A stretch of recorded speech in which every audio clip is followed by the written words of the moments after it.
Luc, chapitre 7. Après avoir prononcé toutes ces paroles devant le peuple qui l'écoutait, Jésus entra dans Capernaüm.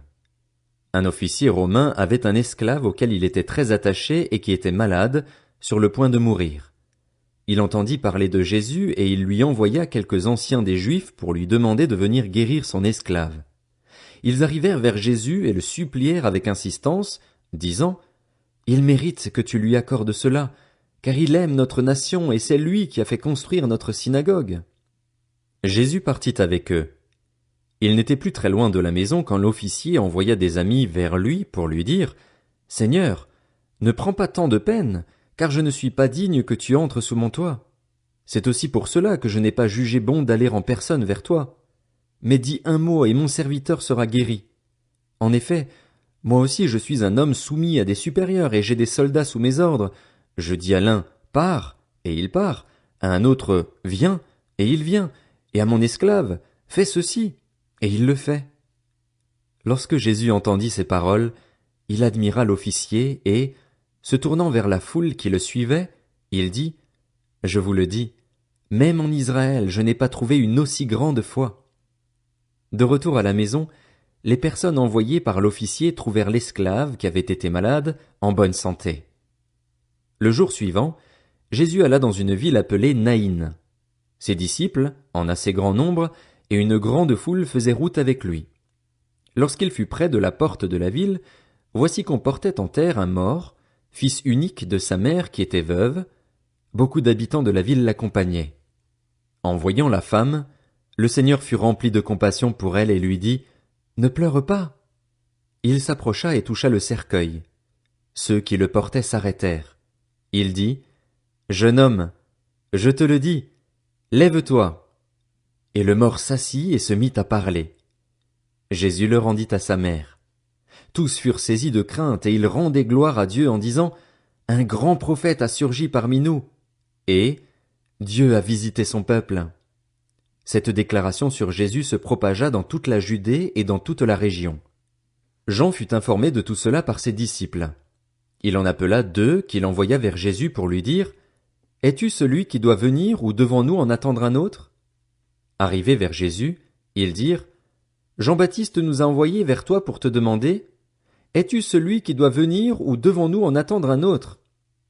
À ce moment-là, Jésus guérit de nombreuses personnes de maladies, d'infirmités et d'esprits mauvais, et il rendit la vue à bien des aveugles. Puis il leur répondit: « Allez rapporter à Jean ce que vous avez vu et entendu. Les aveugles voient, les boiteux marchent, les lépreux sont purifiés, les sourds entendent, les morts ressuscitent, la bonne nouvelle est annoncée aux pauvres. Heureux celui pour qui je ne représenterai pas un obstacle. » Lorsque les messagers de Jean furent partis, Jésus se mit à dire à la foule au sujet de Jean: « Qu'êtes-vous allé voir au désert? Un roseau agité par le vent? Mais qu'êtes-vous allé voir? Un homme habillé de tenue élégante? Ceux qui portent des tenues somptueuses et qui vivent dans le luxe se trouvent dans les maisons des rois. Qu'êtes-vous donc allé voir? Un prophète? Oui, je vous le dis, et plus qu'un prophète.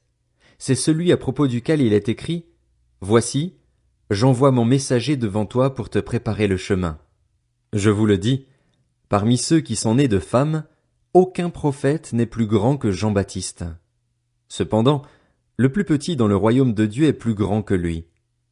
Tout le peuple qui l'a entendu et même les collecteurs d'impôts ont reconnu la justice de Dieu en se faisant baptiser du baptême de Jean. Mais les pharisiens et les professeurs de la loi, en ne se faisant pas baptiser par lui, ont rejeté le plan de Dieu pour eux. À qui donc comparerai-je les hommes de cette génération? À qui ressemblent-ils? Ils ressemblent à des enfants assis sur la place publique, qui se parlent les uns aux autres et disent: « Nous vous avons joué de la flûte et vous n'avez pas dansé. Nous avons entonné des chants funèbres et vous n'avez pas pleuré. » En effet, Jean-Baptiste est venu, il ne mange pas de pain et ne boit pas de vin, et vous dites: « Il a un démon. » Le Fils de l'homme est venu, il mange et il boit, et vous dites: « C'est un glouton et un buveur, un ami des collecteurs d'impôts et des pécheurs. » Mais la sagesse a été reconnue juste par tous ses enfants. Un pharisien invita Jésus à manger avec lui. Jésus entra dans la maison du pharisien et se mit à table. une femme pécheresse qui se trouvait dans la ville apprit qu'il était à table dans la maison du pharisien. Elle apporta un vase plein de parfums et se tint derrière, aux pieds de Jésus. Elle pleurait. Et bientôt elle lui mouilla les pieds de ses larmes, puis les essuya avec ses cheveux, les embrassa et versa le parfum sur eux. Quand le pharisien qui avait invité Jésus vit cela, il se dit en lui-même, « Si cet homme était prophète, il saurait qui est celle qui le touche et de quel genre de femme il s'agit.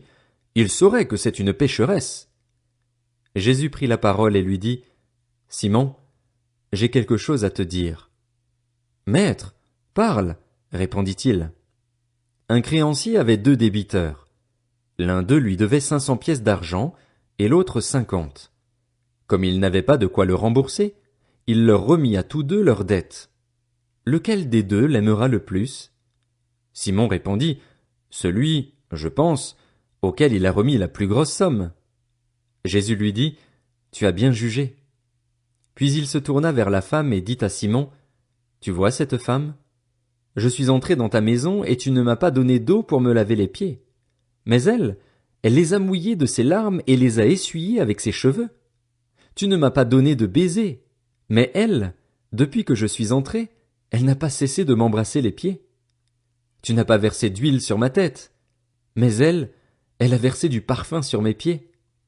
C'est pourquoi je te le dis, ses nombreux péchés ont été pardonnés, puisqu'elle a beaucoup aimé. Mais celui à qui l'on pardonne peu aime peu. Et il dit à la femme, tes péchés sont pardonnés. Les invités se mirent à dire en eux-mêmes, qui est cet homme qui pardonne même les péchés? Mais Jésus dit à la femme, ta foi t'a sauvée. Pars dans la paix.